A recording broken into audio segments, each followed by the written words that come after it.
श्री राधे। मेरा भाई पुष्पेंद्र पटेल टपरान वाले मेरा पास कुछ सवाल किया है। वो सवाल की जवाब आप लोगों को हम सुनाएंगे। सवाल थोड़ी सुनिए। पुष्पेंद्र भाई को कहना है, नारी जाति दुनिया में सबसे बड़ा होते हैं क्या? भाई साहब, सत्यम शिवम सुंदरम का अर्थ क्या है? शिव जी का 5 सिर होता है, उसको नाम क्या है? वंदे मातरम को अर्थ क्या होता है? भाई, मेरा बीवी को मैंने चरण धो के पानी पी है और मेरा बीवी को झूठा बर्तन में मैंने खाना खाया है और मैंने मेरा पत्नी का चरण स्पर्श किया है, फिर भी उन लोगों को कभी मन नहीं मिलता है। रामकृष्ण परमहंस देव शारदा मैया को फूल अर्पण करते हुए उनको चरण स्पर्श किया था और जयदेव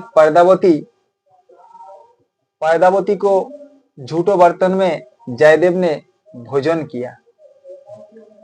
चंडीदास और रजोकिनी एक धोबी को बच्ची था, उसी को चरण धो के चंडीदास ने पानी पी, फिर भी उन लोगों को मन नहीं मिलता है। आप लोगों को पता है भोलेनाथ सती मैया को कितना प्यार करते थे। जब सती मैया अपना पितरालय राजा दक्ष के घर में गए और वहां जाके जब सुना उनको पति को निमंत्रण नहीं दे और बिना निमंत्रण में सती मैया उनको घरे पहुंचा। परिवार में सब लोग, मां मेनका और दक्ष राजा ने उनको बहुत उल्टा पलटा बातचीत करते रहा और पति का बारे में भी बहुत अनुचित और असभ्य बात करते रहा। ये बर्दाश्त नहीं कर पाया, सती मैया ने अपना शरीर यज्ञ कुंड में विसर्जन दिए। ये सुनते हुए भोलेनाथ वहां गए और अपना पत्नी को कंधा में टांग के त्रिभुवन घूमते रहा और उथल पथल मचा दिया है। मिट्टी, धरती, पेड़ पौधा, देव देवता सब कपने लगा। तब नारायण भगवान ने अपना अशोक चक्र से सती मैया को टुकड़ा टुकड़ा कर दिया है और इंकन पीठ, इंकन जगह पे वही माता को शरीर गिरा और जहां सती पीठस्थान तैयार हो गए। जब भोलेनाथ ने देखा उनको पत्नी अब उनको पास नहीं है, तब उनको लिंग बढ़ते रहा। फिर से नारायण भगवान ने अपना चक्र से उनको लिंग को भी इंकन टुकड़ों कर दिया है और वही लिंग इंकन सती पीठ स्थान में पहुंचा, उनको पास पहुंच के रहा।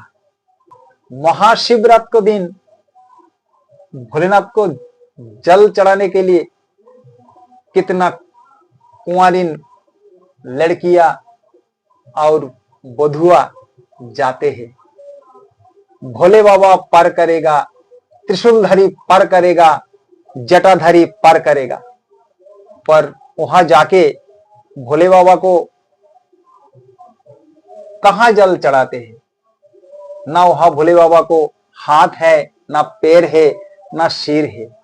वहां उन लोग जाके जल चढ़ाते हैं शिव जी को लिंग पे, और वही लिंग पे दूध, घी, मधु, बर्फी, कितना पवित्र चीज दे के उनको लिंग को ऊपर प्रसाद चढ़ाते हैं और वहां धो के माँ की जनीदार से जब बाहर आते हैं और दो ही हाथ से भर के वो चरणामृतो, कितना पवित्र चीज सब कोई पीते हैं प्रसाद रूप में। भोलेनाथ को नीच तला की जब इतना कीमत है तो ऊपर तला की कीमत कितना हो सकते है।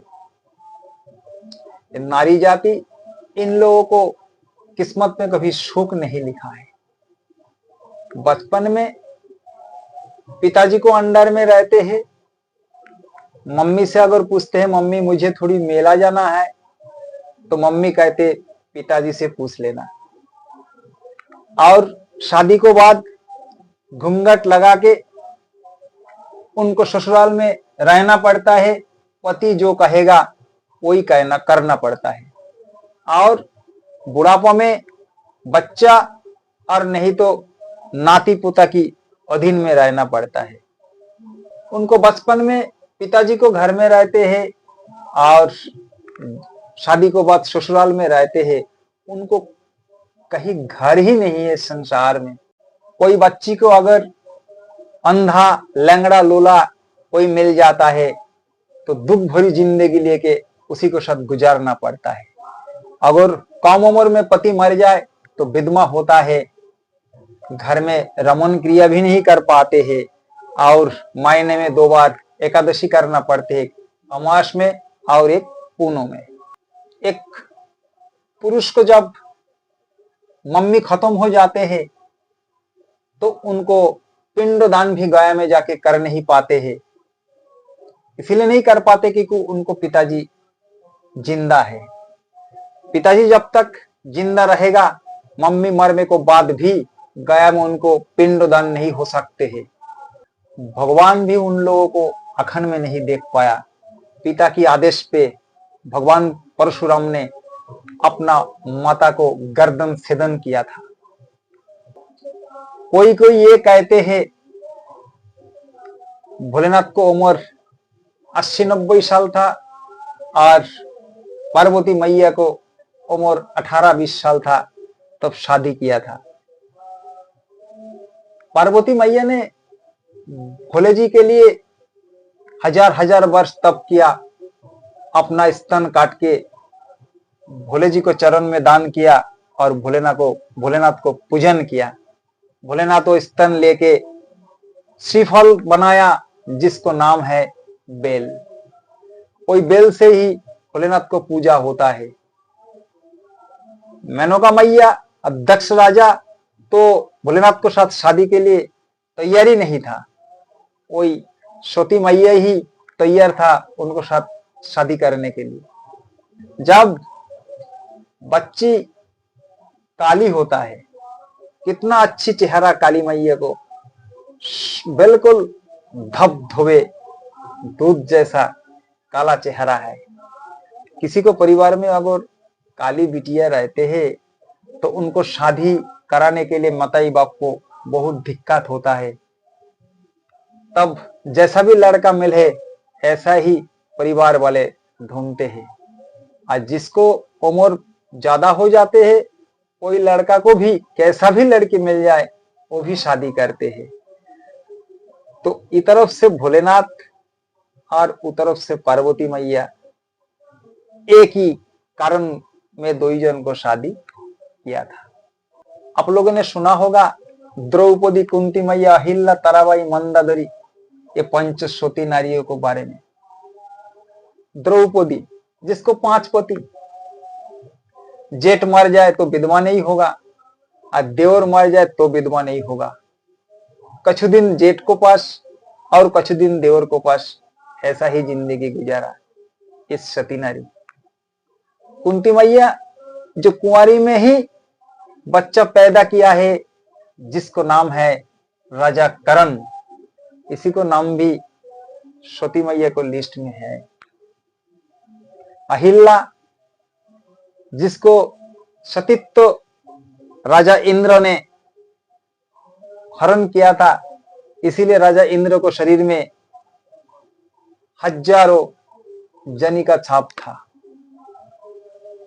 ताराबाई जिसने जेठ को साथ संसार किया। मंदाधरी, मंदाधरी भी सती मैया है, माया दानव की बच्ची, यही मंदादरी को रावण राजा जब शादी करके पुष्प रथ में बैठा के अपना लंका में जा रहे थे, समुद्र तट पे बाली राजा बैठे थे, अपना पूछ से वही पुष्पक रथ को नीचे उतारा और उसने कहा इसी को साथ मुझे शादी कराना है। तो मंदादरी को एक हाथ बाली राजा और एक हाथ राजा रावण तानाझिका करते करते उनको शरीर को 20 में से 2 टुकड़ा हो गए। एक हाथ और एक स्तन बाली राजा और एक हाथ और एक स्तन रावण राजा ने अलग कर दिया और 20 में से अंगद को जन्म हुआ। यही तो सती नारी को किस्सा है। भोलेनाथ को पंचशीर है, पंचो माथा है। ईशान, वामदेव, अघोर और सप्तस्नातो द्रम्बक, ये पंचो शीर में से 4 शीर में शिव मंत्र से पूजा होता है और एक शीर में जहां से गंगा मैया बहते हैं वो गंगा मंत्र से ही पूजा होता है, जिसको नाम है सप्तस्नातो, जहां 24 घंटा पानी बहते रहते हैं। वही पूजा गंगा मंत्रों से ही होता है। बंकिम चंद्र चट्टोपाध्याय ने लिखा था वंदे मातरम। वंदे मातरम मतलब माता को वंदना नहीं।